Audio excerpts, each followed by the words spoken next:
女人的心都是死在这些小事身上。我在复盘这些话，好像男人也差不多。我觉得第一个最需要问的不是这件事情公不公平，而是呢，为什么不公平？这段关系还没结束，在这一个选择的背后，藏着的是爱还是怕？这是一个重点。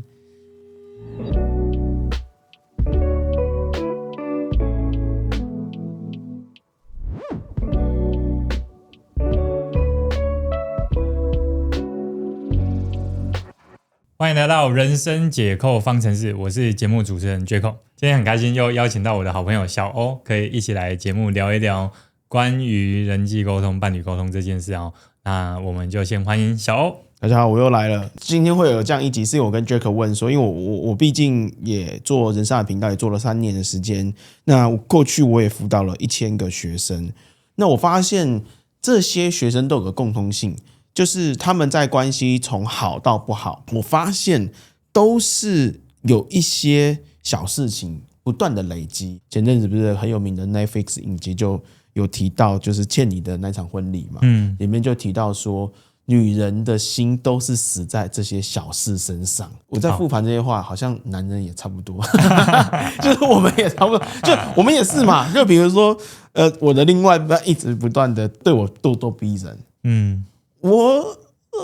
我很难想象我不会离开一段关系，应该会。所以我就在想说，那既然是这样子，我也把这1000个学员的这些死在的小事身上，我整理了3个。我认为可能如果说大家不想要关系从好变不好，或者是我未来的人生当中，或者我现在的这一段关系慢慢变好，那这些小事一定要注意啊。那第一个是我发现他们都很常跟我讲一句话。我跟他沟通几次都没有用，所以我干脆放弃。我大概描述几个我观众朋友常跟我说的一句话：情绪价值。我今天来是跟你讲我的感受，可不可以不要急着解决我的问题？我每次在跟你讲我现在遇到的这些不满的事情时，其实我希望的是你可不可以先不要抱着急着想要解决我问题。我知道你是为我好，我也知道，但我现在真的需要的是，你可不可以好好听我说说话？你可不可以先让我把这一些话给讲完？但我每次只要讲这些事情的时候，仿佛我得到的都觉得我没有权利，我不应该跟你说这些事，我不应该有情绪，我不应该这样做。所以我也想要问老师说，你觉得这真的是小事吗？或者是你是怎么解这件事？或者你过去有没有发生过类似案例？好，第一个是不是小事？我觉得不好说哦。对，因为我们来谈一个现象，比方说刚刚有提到，今天我需要就是情绪价值，而我在跟他说我在公司遇到的事情的时候，他却还是在那边念，有一种高高在上反问的这种说法。那难道听我好好讲很难吗？就只是改一个说话方式有很难吗？这件事算大事还是小事？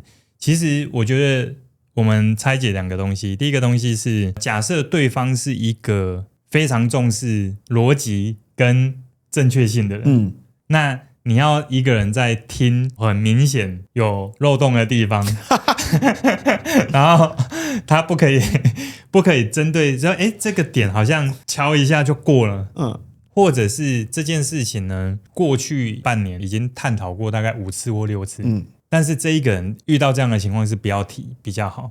那对那个人而言，有可能这件事算大事 ，OK， 对不对？因为这个是瞧他整个看这个世界的角度，这么难？对，因为就代表着他过往看待事情的惯性变了嘛。我们认为要的只是他一个习惯改变，你就哄我就好了，对嘛？对，你就哄我就好了，对，就甜言蜜语一点。那这里其实他要改变的，就变成是他有很多思维惯性，他的习惯、看待人的角度、看待事的角度，他其实都要因为这些事发生变化。所以呢，如果我们把他的这一个没有改变的行为看成是一种错误、一种不贴心、一种需要被导正的行为，那很有可能光是这一个姿态，在别人的心中也会是大事。对不对？所以你说大事跟小事其实很难区分，他一切都看到底心里过了什么关，跟产生什么感觉，对，以及改变的代价要有多大。可是呢，我们来谈第2个，难道要情绪价值有错吗？绝对没错。为什么？因为今天，等一下老师，你应该这句话讲到前面的。我觉得就可能湘云要帮我把顺序调过来，因为有些人可能在听完刚那一段就走了。情绪价值，我们就谈说，我希望的是你这次给我这一个，你说有没有错？我觉得没错，因为我有需要，我跟眼前的人讲，这是一个在关系当中很常出现的事情。只是呢，我们假定的是，那说了之后，如果对方不给，对方有没有错？对啊，对方能不能不给？对，对方不给之后有没有代表什么意思？你说要看这个解读。对，因为我觉得它就变成是第二段的事情。因为今天我有需求，我告诉对方这一个行为，如果在关系当中不被允许的话，那这段关系以后还有什么话是在讲之前那个标准可以共同遵守的？而且我都不能提需求，对啊，我不能提感受，不能跟你说话，对啊，而且我们平心而论嘛，今天都有低潮的时候，哪一个人低潮的时候，你很喜欢你最亲近的那一个人，直接把你的自尊压在地上打，对不对？你再理性的人，你喜欢被压在地上打吗？对啊，如果我今天就是一个很需要尊严的人，然后我跟老婆讲说，你知道我今天老板怎么样？然后老婆就说，你知道我姐妹她老公现在收入事业做多大？哇！我们现在吃这个碗这个米，然后你现在回来跟我讲说你搞不定你老板，你现在是什么情况？好，那即便用你的魔法对你的魔法，即便这个是事实，我觉得都很难吞啊。是，那当然，刚刚那个是比较是从一个换位思考的角度来谈。可是我其实真正想讲的就是，我很重视的点是在关系里面有需求怎么说，跟你在说的时候，你心里有没有假定的对方是有责任要配合的？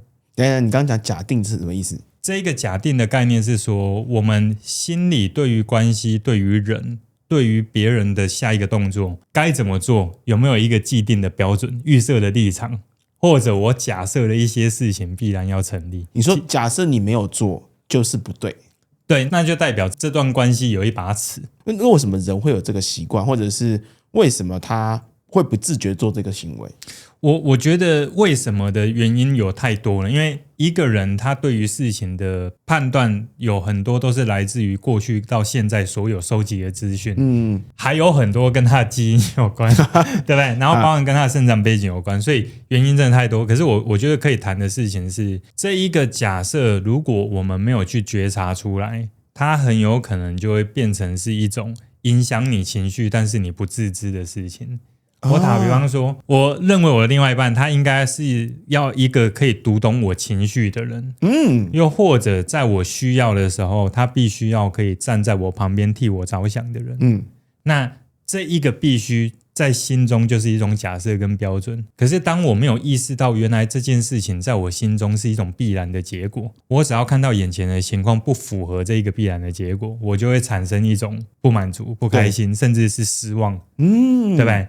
所以这一个失望的情绪其实是来自于这一个标准。因此呢，如果我们开始对于我对这段关系里面我假设了什么，对这件事情是有敏感度的，你就会知道说，你提一个需求，为什么他说不要，我会生气，对不对？我那个生气是基于我的标准或假设吗？对，好，或者是那一个生气是基于我对一件事的重视。那难道我们不能在关系当中设一些这样的标准吗？我觉得可以探讨双方共同的期望。怎么说？可是你说要不要把它当标准来看的话，我觉得它就会变成是我先回答为什么不是用标准来看，而是用探讨期望来看。原因是因为如果我把它当成是用标准来看的话，它就会很吃重这一个人在谈感情的时候，他是强势角还是弱势角？你说有没有供需的问题？对，如果他是相对强势角，那定我的标准 ，OK， 他就比较有那一个筹码可以用。可是当然我自己不推荐这一个原因，是因为强弱终究会改变。对，因为伴侣关系它存在一种很现实的情况，就是哪一个人决定要离开，其实没有人挡得了。对啊，对，所以双方都没有太多的谈判技巧可以用。OK， 对不对？双方的沟通技巧再多，你让我不开心，你让我感觉到受伤，你让我感觉到自尊被踩，你让我感觉到不公平，这一些都不是靠技巧可以去消弭那种痛苦的。是，所以谈回刚刚那个关键点是，如果今天呢，在关系里面，我用标准来看说你要到这一个，那它就代表着对方只要没办法提出他的标准，而且你不愿意跟，它就会形成一种关系的卡点。因为在这样的情况底下，就叫一高一低，对，蛮常见的。对，而且这样的一高一低，它又被什么东西包裹起来？它会被一种，就是因为以前可能我认知的爱是这样，所以我认为要这个算合理。可是既然要谈合理，两个人同处一个世界是合谁的理？而如果我们想要去谈的合理是合谁的理，双方的这一个分析逻辑或判断依据没办法在这个探讨的里面共同来交流想法的话，我们先谈一个感受，我们两个坐下来聊未来的2年我们相处怎么做比较好，但是你的想法其实对我来讲不重要。对，就是我们住这个家啊，我先跟你讲我在乎的是什么，浴室那个就要超干净，对，但是你开始讲那个的时候，我就做其他的事情。好，那这时候我们心里的感觉是什么？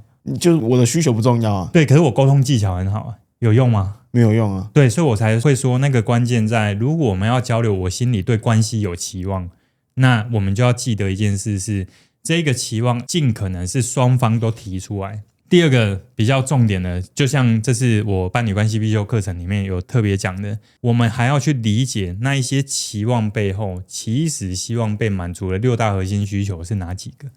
什么是6大核心需求？6大核心需求其实指的就是人呢对所有的事情，不管坚持也好，情绪也好，感受也好，想法也好，其实背后都是有需求的，都是为了满足特定的需求。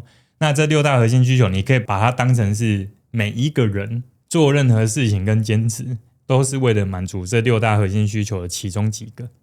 你可以把它当成是一种理由。OK， 好，做一件事的理由，坚持一件事的理由，所以它分别是确定性。人对于确定性的追求，就是确定一定可以拿到什么，跟确定自己一定可以排除什么风险。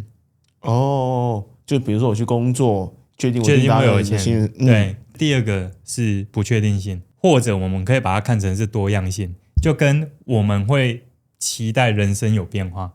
对，我不想要一直在做重复的事情。对，所以人比较有趣的就是你用6大核心需求的角度来看，它会存在2组冲突的需求。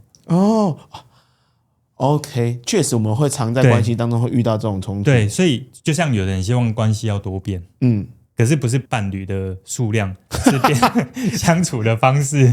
而且因为刚在一起的时候会有灵感，会想要发挥很多创意，去让对方感觉到开心。所以确定性跟不确定性、多样性是人心里的追求。可是再往下就是重要性，或独特性。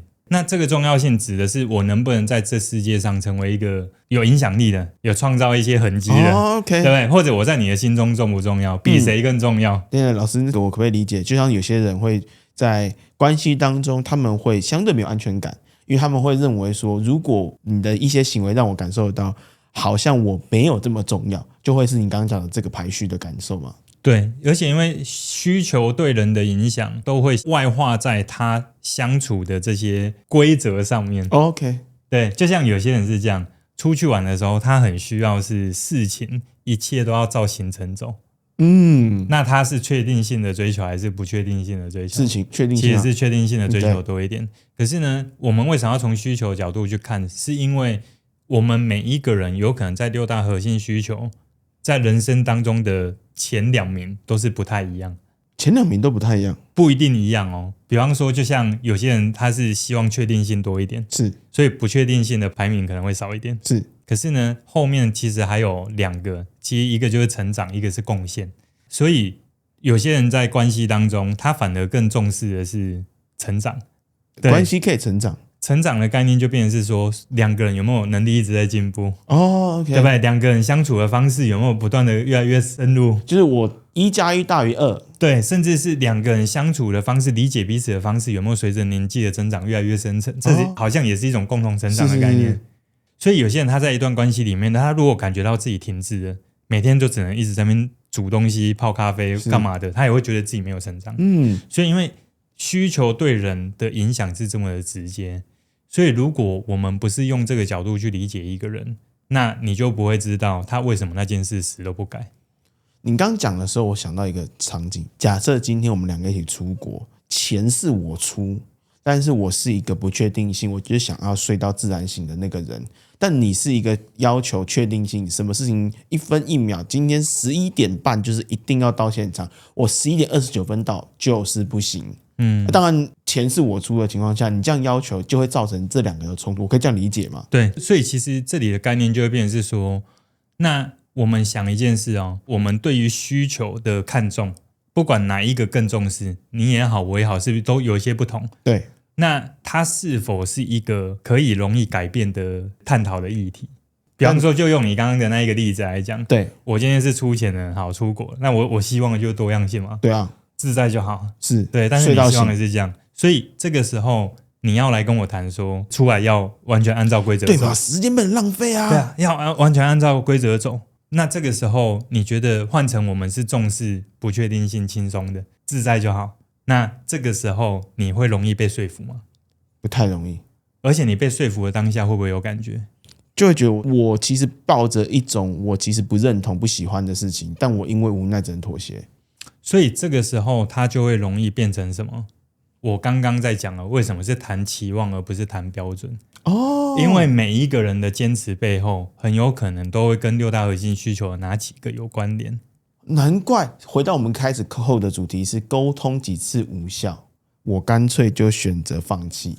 其实不是沟通的问题，也不是沟通无效的问题，而是这一件事情对他来说，他根本就不是他想要做的或想要改变的。沟通无效，我们来谈几件事情，细一点。第一个，沟通无效，无效指的是沟通的行为，还是沟通的议题？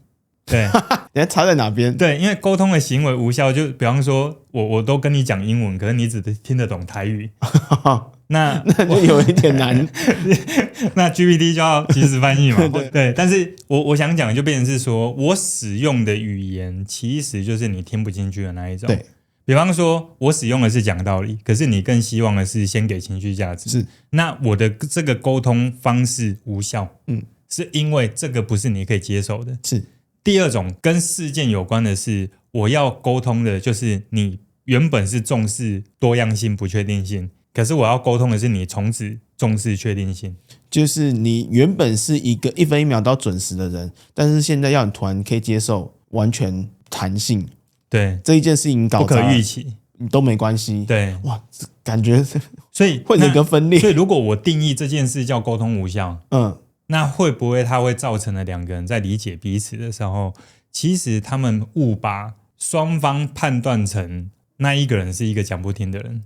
会，对，而且会甚至会觉得你这样就是没心。而且还有一点就是，在这个沟通的过程，因为你一直没有变，所以你也看到我的痛苦，所以他就会累积这个痛苦之后，他会叠加这些痛苦之后的解读。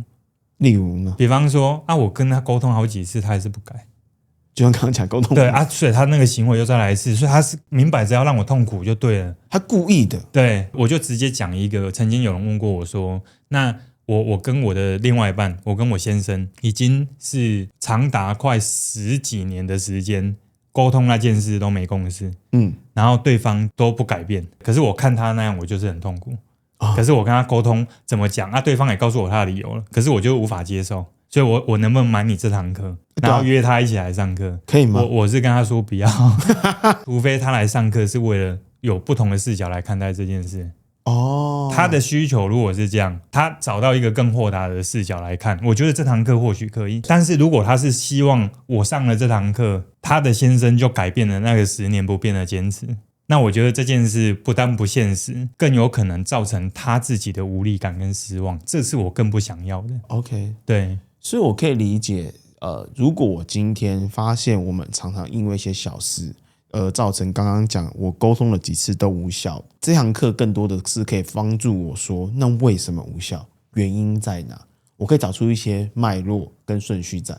对，我觉得这个算是第一阶段，先找得出原因。第二阶段是怎么看待人跟人之间的不同，从需求的角度，从信念价值观的角度。信念价值观指的是一个人判断什么可以什么不可以，判断这个世界应该要长什么样子，关系应该要长什么样子，你跟我的互动应该要是什么样的标准，这都是信念。我整理了另外一个，先跟老师请教一下，关系中我们对彼此的这个付出长期不对等。比如说最常见的就是我的所有的付出对对方而言，他都觉得是应该，很常说你应该怎么样，你这样做才叫应该。所以我长期被这样对待的时候，我就会觉得我不是傻子啊，那我就应该选择另外一个觉得我这些付出是珍惜的人，我就选择退出这一段关系，或者是对方的需求比我看得更重要。比如说我需要陪伴，但对方选择的是打电动，或者是陪他的兄弟，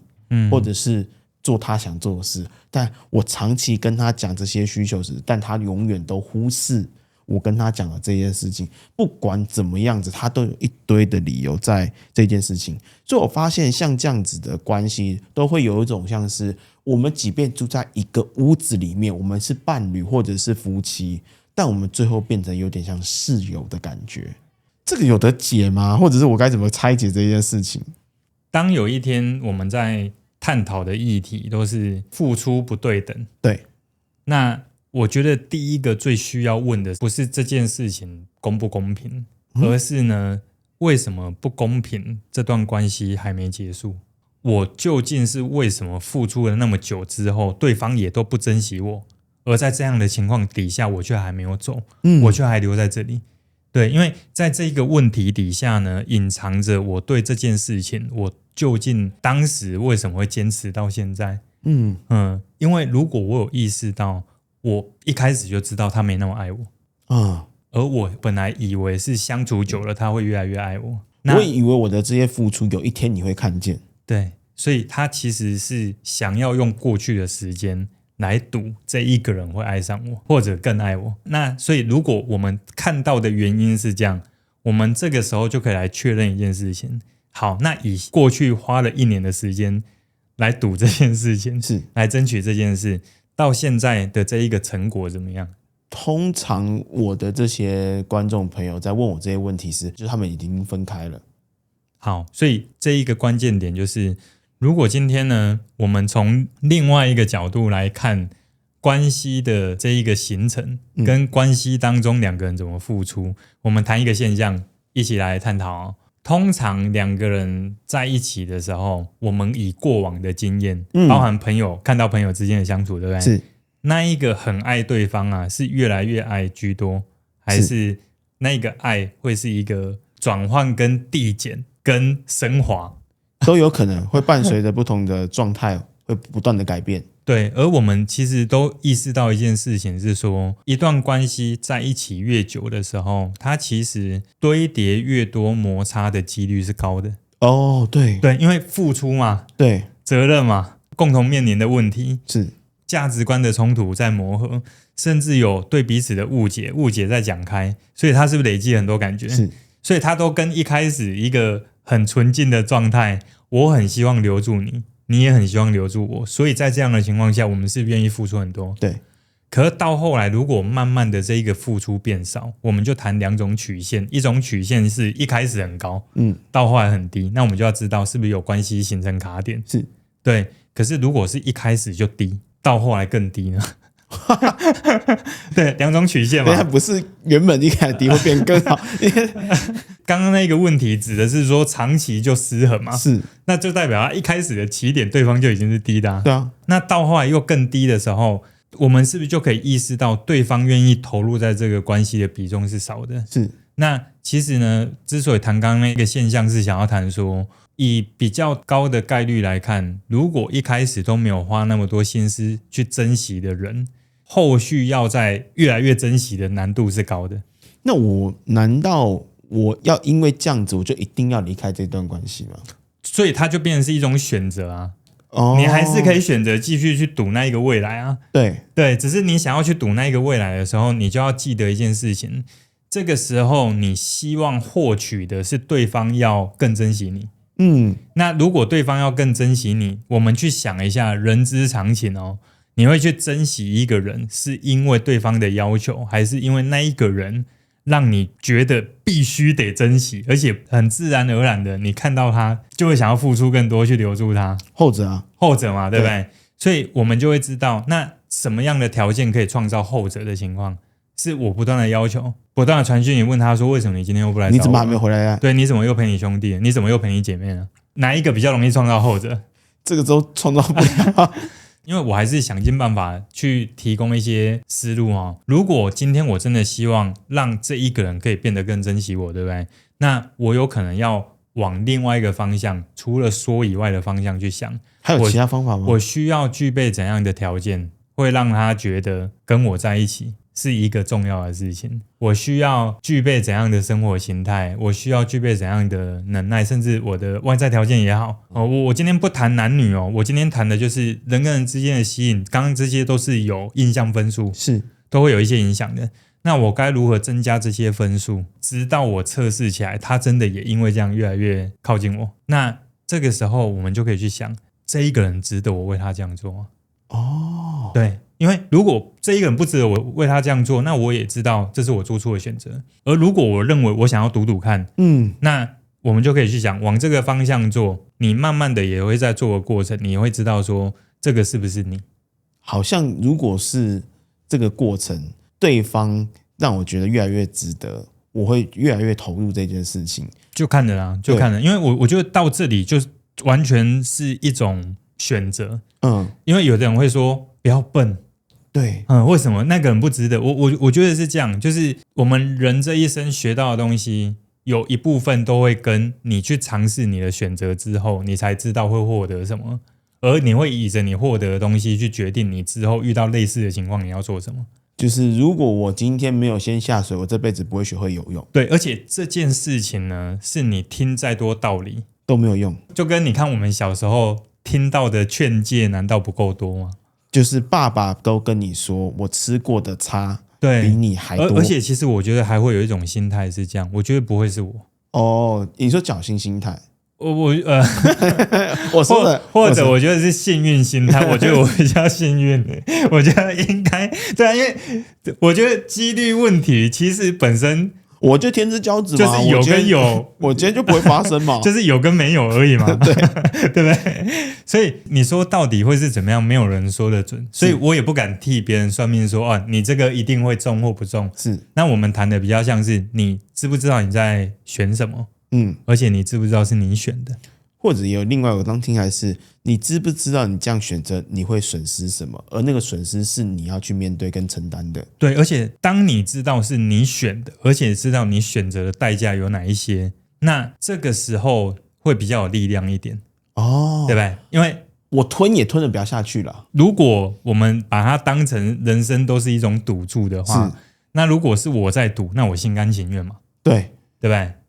好，可是你说这个心甘情愿真的有那么洒脱吗？倒也没有，因为如果你真的很爱一个人你也付出了很多，可是对方还是不爱你的时候，他不是一个刚刚这种想法就完全可以那么理性，就是那个伤心就不见，那种痛苦都不见，遗憾就不见。我觉得没有，就是睡一觉起来这些都没了。对，我觉得不是这样当你很爱一个人，而你付出了很多，你心里对他有期望。而且呢，你不断的在等待有一天他会重视你、珍惜你。是，可是当你意识到一切你的选择后来换来的是好缘分，真的不太够。它不是一个你刚刚用我们讲的这一种想法就可以把那种痛苦跟难受，甚至遗憾、失望把它消磨掉的。对，它会是一个你未来可能漫长几年的时间的自我对话。会来来去去的，对，你有可能一下想到这个无缘，一下想到当时是我自己选的，可是其实这个就是一种我们不断在人生里面去经历的事件当中，去深化我们自我对话的一种机会。对，这么可以再描述一下？因为你看你今天会有想通的时候，然后明天又想到这间咖啡厅跟他去过，对。这个杯子他用过，对，所以你是你的自我的这个想法回路，我以为我过了，跑来跑去。可是呢，会不会有一种人是这样？我经历了这一个我想要赌赌看的这一次，是，而我后来发现我想要的跟我需要的是不一样的人，也因为这样的痛苦太多了，所以后来我发现需要了就好，对不对？哦，所以这是就有些人的看开也是要经历过这一些，这就是为什么你刚刚问我说，所以该怎么选或者怎样才对？我觉得他没办法说得准，可是他有一个很重要的修炼是，我们怎么去在这个过程里面自我对话，而且好好的去定义我遇到的是什么情况跟什么问题。我刚刚听起来是它更多有点像是我会慢慢的学会放下跟接受这件事情。可以学会对话，放不放下要看人，这是真的吗？对啊，因为我自己都觉得不容易啦。你不要把我刚点燃的点燃，我拍手拍手，好，不是开玩笑，不是我觉得这回答很好，因为我在反复的在解读这些东西时，我的观众朋友，你确实刚刚讲的都会是他们常会问我的问题，我也都会跟他们说，这都是你的选择。那如果说你今天要面对你的选择，你知道你因为这个选择会得到什么，你会丧失什么，似乎你会比较甘愿一点。但我发现我每次这样讲完，他们还是听不懂，不能接受。就像你刚刚讲的这一个点，因为我其实有想要补充一件事，是在这一个选择的背后藏着的是爱还是怕，这是一个重点。因为如果我明知道对方不爱我，或者对方爱我的方式根本没有到我的标准，连1秒钟都不需要为他浪费，但是我还是留在这里呢。那我留在这里的原因是因为我真的很爱他，还是呢某一部分的我是我怕万一失去了他，那我是谁？或这一个青春岁月到底是为了谁？或者我怕的是会不会下次要再遇到相对我觉得契合我想要付出的没那么容易的，我不一定觉得我没价值，但是我怕不会再遇到下一个这一个人。所以当这一些恐惧在背后影响着这一个人，或影响着，不要讲他了，讲我的选择好了。你说我们有没有被恐惧影响过？有啊，一定会。因为如果我们今天有重视一个东西，因为这就是为什么想法其实很重视我们怎么去观察它的变化。因为今天什么人没有恐惧，什么都不要的人他就没有恐惧，因为他没有要，他就不需要东西留下来。对啊。那不需要东西留下来，就没有人可以威胁他。所以有人说的是无欲则刚，可是偏偏我们人活着的时候，你终究会遇到你喜欢的人事物。是，所以我觉得很有机会的是遇到这样的情况，他最好可以深挖的，反而是在这一个选项的背后，在这个我目前先选择不走开的背后，究竟是什么情绪在影响我？对，是恐惧还是爱？是舍不得还是遗憾？而他理解这一个情绪的时候，他理解这一个感觉的时候，他才会知道这个感觉的背后又是因为什么原因造成的。哇，老师，我想到你刚刚讲的6大核心需求，又可以再回扣，对，说我透过这一个选择，更了解我在一段关系里面我在意什么。对，而且因为我觉得他有可能还会调起一些经验，只是我们不确定那个经验是不是为了符合这个判断我们脑补出来的故事。对，我们不确定，但是我觉得至少可以知道一件事情是，我们终究能够走过那一个从怕到不怕都是靠自己，但是你一定要理解你自己有在怕。不要骗，你一定要知道自己是因为害怕，所以我目前选择了什么。你有一天你才知道，那你看了那么多之后，原来这个怕不必要，或者我以后再也不去我会怕的地方，就跟我从来不去玩大怒神是一样的。你真的会怕？我真的会怕，我连去那里都不去。所以为什么我们在遇到这些情境的时候，反而慢慢的去看一下自己想什么，在乎什么，需求是什么，而隐藏在背后是恐惧还是爱？是正面的力量还是相对会拉住我们的力量？是对，而这些力量从哪里而来？其实你会发现到好像看很多心理相关的、情绪相关的、沟通相关的，好像谈的事情都差不多。但是我觉得它有一个很重要的点是有没有那一套方法。我说的那一套方法是知道先不用，但是它仍然会在你心里慢慢发挥作用。你看我们有没有过一种经验是这样？其实我有看过一些道理，但是那个当下我认为这个道理跟我无关。对，或者是我不认同。对，可是默默的发生一些事，这个道理其实在心中成为另外一个我在整理资讯一个选项，对，它变成是一个视角。哦，有很长啊，对，那这个视角不断在看的时候，就会觉得，不对呢，就是我会有一些警觉心。不对呢，指的是那一个道理不对，还是我原本的看法好像没有那么适用？后者啊。对，所以我说的就是有些时候我学一套方法论，我当下未必认同，但是它仍然有可能发挥作用。我比较常用就是收集资讯的角度来看待这件事，所以我会把它当成是因为一个道理就代表它对于特定情境它有一种解读方式，而这个解读方式呢，它放在那边，慢慢的有一些资讯进来，你不知道它在背景程式怎么作用的。是，当它不断的在这个过程里面默默的作用，资讯越来越多，过那边都是可以过的。我原本的判断不行，他的认知就开始在发生变化。哦，对不对？所以我觉得比较像是我们慢慢的理解这一些点，可是呢，我们的心态比较像是不苛责。不苛责意思就是为什么我看不开？因为它可能就是一个因缘聚合，我也不知道。可是我其实就比较像是说，我自己也真的都会有看不开的时候，这是事实。我们不可能当一个讲了课，然后从此就没有。你说自我内耗，对，也会啊。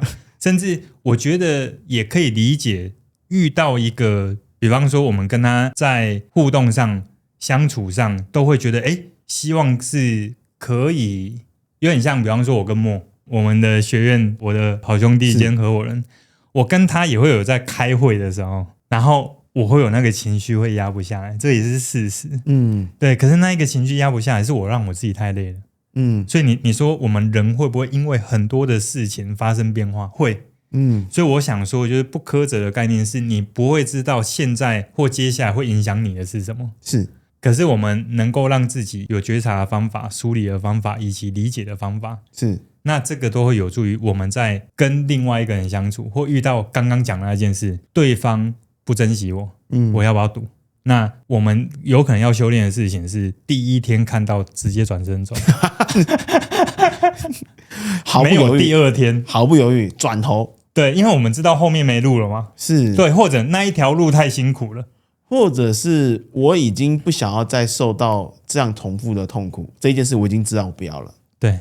我自己其实一直以来的感觉啊，就是在回答像是这种感情上的选择的议题，有没有？我真的自始至终我都抱着一个立场，就是在不伤人跟尊重人的自由意志的情况下，我觉得只要以着爱为出发点，或者是以着你自己都知道你在选什么，那我觉得没有谁的意见一定得采纳，一定得参考，包含我们，因为我觉得我们刚刚谈的事情，都更像是我们站在某一个特定的视角，某一个理性的视角啊，对，然后我们在谈说，其实可以怎么分析。可是当我深陷其中的时候，可能呢，我们心里都会让那个理性先休息一下，是对，所以我觉得，如果你是做出这样的选择的，我完全是尊重这件事情。而最后，其实我想要强调的一个点是，只要我今天谈的是跟另外一个人的关系，那我们都会意识到两个人在关系当中所做的那些事，都会不断的很忠实的呈现他感受到什么，他看中了什么，他愿意投入多少，而我跟他需要磨合的事情有什么，哪些他愿意磨合，哪些他不愿意磨合。我们的任务是你看清楚这一些做选择，对，而不是呢看清楚这些之后想办法继续改。因为我觉得有一个任务很重要，就是呢，这也是我自己会有的，我跟我太太的互动也会，每次我出现想要改她的念头的时候，我就问自己一句，那她要改我的时候我接不接受？不接受啊。如果她要改我的时候我不接受，那这时候我就会知道什么， OK， 好，那我为什么会想要改它？又开始了换我开始的轮回哦。那希望呢这次的这个对谈让大家算是多一个视角啦。我觉得其实有时候这样聊一聊，就是自己心里都会有一种好感谢，我现在居然活到现在的这种感觉。对，我觉得会有一种有时候走过这一招，讲这一些话，你说真正谁会愿意花这个时间听？我觉得如果有需要的人听到还不错。希望你们觉得不错。好，那我们就聊到这边哦。我是Jaco，我是小欧。好，那我们之后再见，拜拜。拜拜。